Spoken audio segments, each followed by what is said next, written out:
नमस्कार। देश की तमाम फटाफट खबरों में आपका स्वागत है। खबरों के लिए आपसे निवेदन की यदि आपने हमारे चैनल को सब्सक्राइब नहीं किया तो कृपया करके आपके अपने चैनल को सब्सक्राइब करना ना भूलें। आप सब्सक्राइब करते हैं तो हमें हिम्मत होती है सही और सच्ची खबरें आप तक पहुंचाने की, वरना मीडिया किस तरह की खबरें पहुंचाएगा वह आप भली भांति जानते हैं। क्या मीडिया में आपकी बेरोजगारी से संबंधित कोई खबर है? क्या मीडिया में बढ़ती हुई महंगाई से संबंधित कोई खबर है? या मीडिया में किसी तरह से अस्पतालों में अव्यवस्थाओं की कोई खबर है?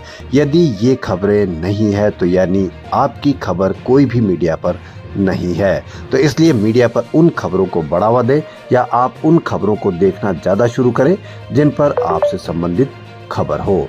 तो क्या है आज की बड़ी खबर? राहुल से जब धक्का मुक्की पर सवाल हुआ तो उन्होंने कहा कि भाजपा सांसदों ने उन्हें धमकाया और धक्का मुक्की की। संसद के मेन गेट द्वार का घेराव करके उन्हें संसद में एंट्री करने से रोका गया। जी हां, आज की बड़ी खबर। कांग्रेस अध्यक्ष मल्लिकार्जुन खड़गे ने कहा कि मेरे और प्रियंका के साथ धक्का मुक्की की गई। खड़गे ने कहा कि धक्का लगने से उनके घुटने में चोट भी आई है। मीडिया ने राहुल से पूछा कि विपक्षी सांसद धक्का मुक्की का आरोप लगा रहे हैं तो उन्होंने कहा कि नहीं, आपके कैमरे में सब कुछ होगा। ये पार्लियामेंट का एंट्रेंस है और मैं अंदर जाने की कोशिश कर रहा था।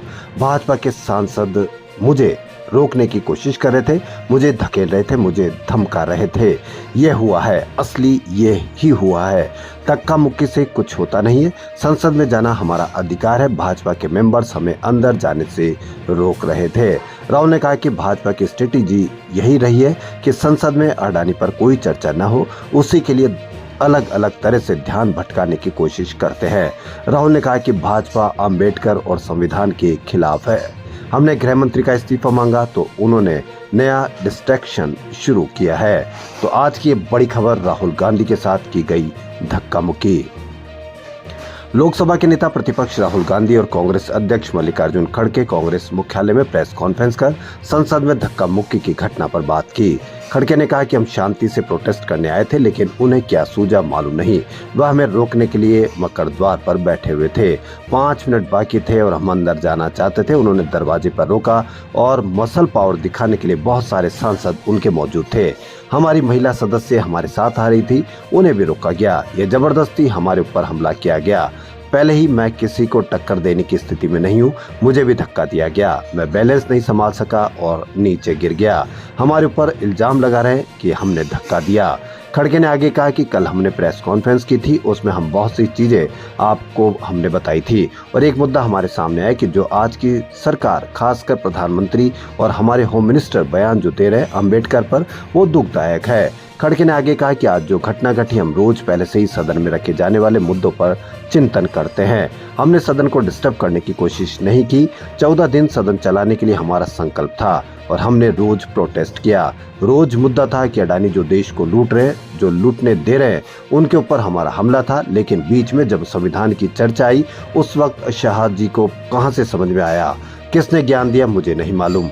उन्होंने भगवान की व्याख्या भी अलग अलग कर दी। हम आपको बताने जा रहे हैं कि प्रताप चंद्र सारंगी, जिन्होंने राहुल गांधी पर धक्का देने का आरोप लगाया। प्रताप चंद्र सारंगी कौन है? प्रताप चंद्र सारंगी ओडिशा के बालासोर से भारतीय राजनीतिज्ञ है। वह भारतीय जनता पार्टी के राष्ट्रीय कार्यकारी सदस्य और ओडिशा के बालासोर लोकसभा क्षेत्र से संसद सदस्य है। वह भारत सरकार में पशुपालन, डेयरी, मत्स्य पालन और सूक्ष्म लघु और मध्यम उद्यम के राज्य मंत्री और नीलगिरी से ओडिशा विधानसभा के 2 बार सदस्य थे। सारंगी जब ओडिशा की बजरंग दल के राज्य इकाई के प्रमुख थे। जब 1999 में ग्राहम स्टेन्स, एक ऑस्ट्रेलियाई ईसाई मिशनरी और उनके 2 नाबालिग बच्चों के दक्षिण पंथी संगठन के सदस्यों ने जिंदा जला दिया था। बाद में वह 2002 में ओडिशा विधानसभा पर हमले में भी शामिल माना जाता है। ऑस्ट्रेलियाई ईसाई मशीनरी ग्राहम स्टेन्स और उनके 2 बच्चों को ओडिशा के मनोहरपुर क्योझर गांव में अपने स्टेशन वैगन में सोते समय जलाकर मार दिया गया था। उस समय ये बजरंग दल के प्रमुख थे। उन्हें 2002 में उड़ीसा राज्य विधानसभा पर बजरंग दल सहित हिंदू दक्षिणपंथी समूह द्वारा किए गए हमले के बाद दंगा, आगजनी हमला और सरकारी संपत्ति को नुकसान पहुंचाने के आरोप में भी गिरफ्तार किया गया था। संसद के बाहर प्रियंका गांधी ने मीडिया से कहा कि भाजपा सांसद गुंडागर्दी कर रहे हैं। अमित शाह की खाल बचाने के लिए भाजपा ने यह साजिश शुरू कर दी है। कि राहुल ने किसी को धक्का दिया है। मेरी आंखों के सामने खड़गे जी को धक्का दिया गया, वह जमीन पर गिर गए। इसके बाद भाजपा ने फिर सीपीआई सांसद को धक्का दिया जो खड़गे जी पर गिरे। मुझे लगा कि इससे उनका पैर टूट जाएगा। उन्हें चोट लगी है। 82 साल के खड़गे जी के लिए कहीं से कुर्सी लाई गई। गृह मंत्री अमित शाह के 17 दिसंबर को अंबेडकर पर दिए गए बयान को लेकर संसद में लगातार दूसरे दिन हंगामा हुआ। गुरुवार को संसद परिसर में विपक्षी सांसदों ने विरोध मार्च निकाला। कांग्रेस सांसद राहुल गांधी और प्रियंका गांधी नीले कपड़े पहनकर पहुंचे। लोकसभा राज्यसभा में भी विपक्ष ने हंगामा किया। कांग्रेस की मांग है कि गृह मंत्री माफी मांगे, सदन के अंदर जय भीम के नारे लगाए। इसके बाद दोनों सदनों की कार्रवाई पहले दोपहर 2 बजे फिर पूरे दिन के लिए स्थगित कर दी गई।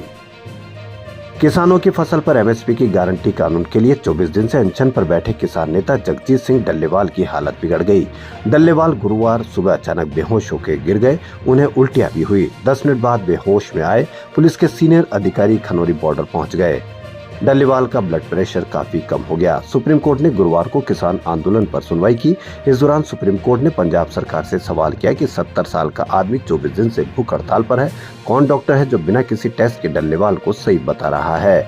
सुप्रीम कोर्ट ने एक दिन पहले 18 दिसंबर को भी इस मामले पर सुनवाई की थी। राज्य सरकार को निर्देश दिए थे कि डल्लेवाल पर ढिलाई न बरते। देश भर में अमित शाह के अंबेडकर पर दिए गए बयान को लेकर गुरुवार को लगातार दूसरे दिन भी प्रदर्शन किया गया। कांग्रेस कार्यकर्ताओं ने अंबेडकर की तस्वीरें हाथ में लेकर जय भीम के नारे लगाए। कर्नाटक विधानसभा में गृह मंत्री के बयान के विरोध में अंबेडकर की तस्वीर हर सीट पर रखी गई। बिहार, राजस्थान में गृह मंत्री के पुतले भी जलाए गए। संसद के शीतकालीन सत्र के दौरान 17 दिसंबर को राज्यसभा में संविधान पर चर्चा के दौरान अंबेडकर पर दिए बयान से विवाद शुरू हुआ। गृह मंत्री अमित शाह ने विपक्ष के नेताओं से कहा था कि अंबेडकर जितना नाम अगर भगवान का लिया होता तो 7 जन्मों तक स्वर्ग मिल जाता। बुधवार को विपक्षी सांसद संसद में अंबेडकर की तस्वीर लेकर पहुंचे थे। कांग्रेस ने मांग की थी कि गृह मंत्री अमित शाह अपने बयान पर माफी मांगे। गुरुवार को विपक्ष ने संसद के बाहर भी प्रदर्शन किया। इस दौरान इंडिया और एनडीए सांसदों के बीच धक्का मुक्की हुई। तो ये थी आज की बड़ी खबरें।